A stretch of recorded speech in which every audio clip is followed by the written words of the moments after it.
Semoga barokahna Tuhan ajunan sateja sami-sami istiqomah satejana sami-sami husnul khotimah. Al-Fatihah.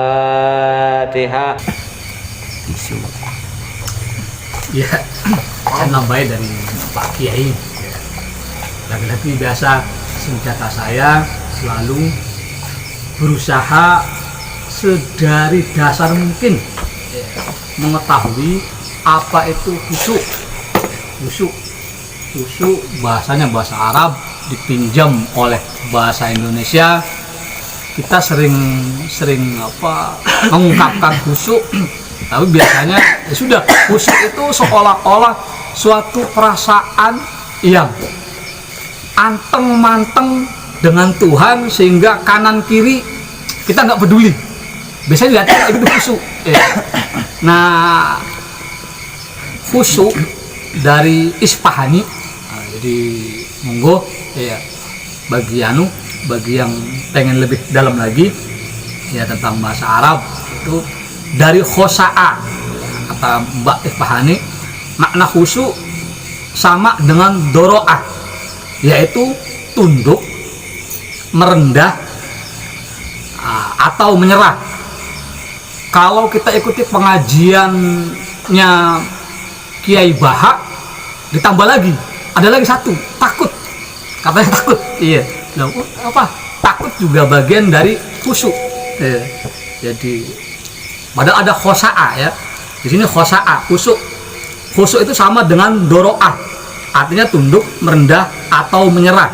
Hanya saja kata khusyuk kebanyakan digunakan untuk bentuk penyerahan, ya, bentuk merendah diri, bentuk ketundukan, ya, pasrah yang dilakukan oleh anggota badan.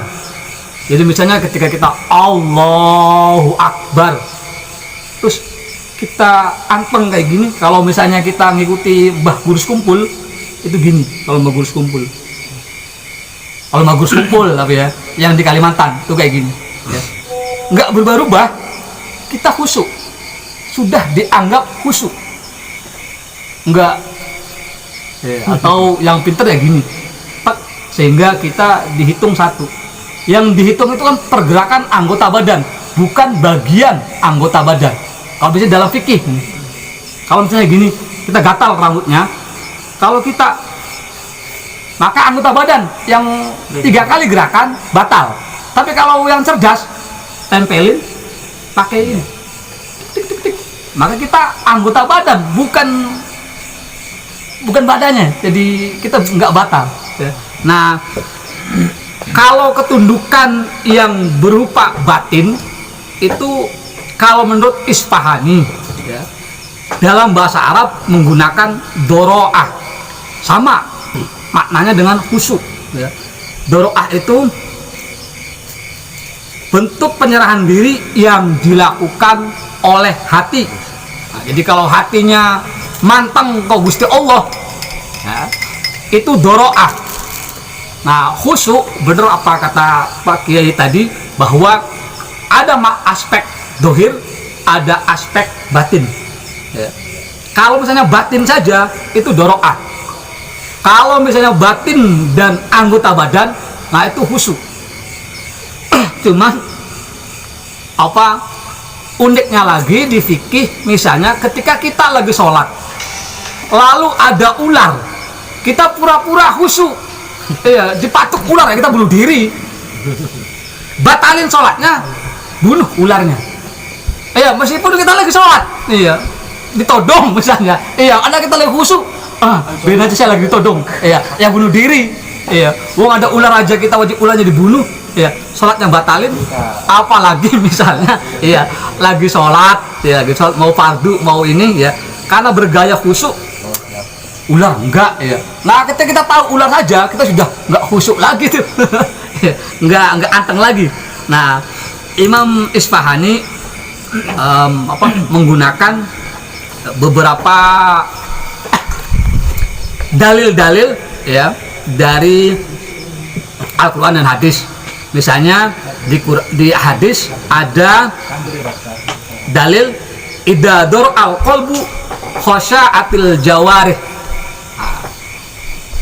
Ketika hati telah tunduk, niscaya anggota badan pun akan tunduk.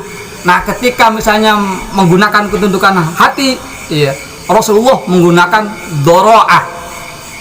Ketika anggota badan yang tunduk, ya, mau kuping, mau mata, mau panca indera kita, ya, Rasulullah menggunakan khosya'ah, khusyuk, menggunakan istilah khusyuk.